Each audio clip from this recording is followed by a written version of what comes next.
Hello everyone, welcome to சமையல் நண்பன் channel. Today நம்ம மிளகு வடை எப்படி பண்றது தான் பார்க்க போறோம். தேவையான பொருட்கள்: உளுந்து 1 கப், மிளகு 2 ஸ்பூன், சீரகம் 1 ஸ்பூன், ரெண்டுத்தையும் கிரஷ் பண்ணி எடுத்து வச்சிருக்கேன். அரிசி மாவு 1 ஸ்பூன், பெருங்காயம் தேவையான அளவு. இப்போ எப்படி பண்ணலாம்னு பார்க்கலாம்.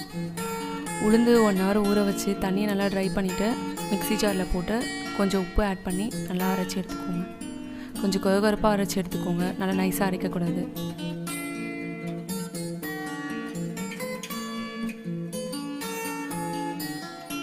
இதை ஒரு பவுலில் போட்டுக்கலாம்.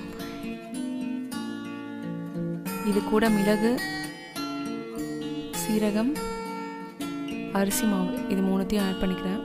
லாஸ்ட்டாக பெருங்காயத்தூள் ஆட் பண்ணிக்கிறேன். நல்லா கலந்து எடுத்துக்கிறேன். ஸோ நான் வாழையில் 2 எடுத்து வச்சுருக்கேன். அதில் நல்லா ஆயில் அப்ளை பண்ணிவிட்டு கொஞ்சமாக எடுத்துக்கோங்க. அதை எடுத்து அந்த ஷேப் வர்றதுக்காக ப்ளஸ் வந்து அந்த இலை கையில் ஒட்டாமல் இருக்கும்ன்றதுனால தான் இந்த மாதிரி பண்ணுறேன்.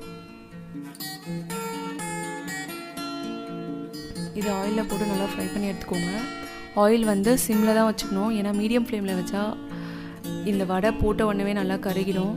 ஸோ சிம்மில் வச்சு பண்ணால் தான் நல்லா கிறிஸ்பியாக வரும், உள்ளேயும் நல்லா வெந்திருக்கும்.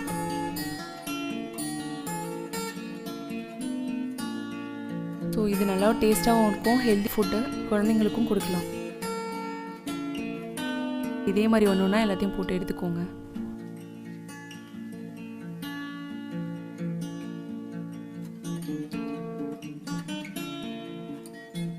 அவ்வளோதான், ரெடி ஆகிடுச்சு. நல்லா பொன்னிறமாக வந்த பிறகு எடுத்துடுங்க. நீங்களும் வீட்டில் ட்ரை பண்ணி பாருங்கள். எப்படி இருந்துச்சுன்னு மறக்காமல் கமெண்ட் பண்ணுங்கள். தேங்க்யூ ஃபார் வாட்சிங் this video. Subscribe our channel for more videos.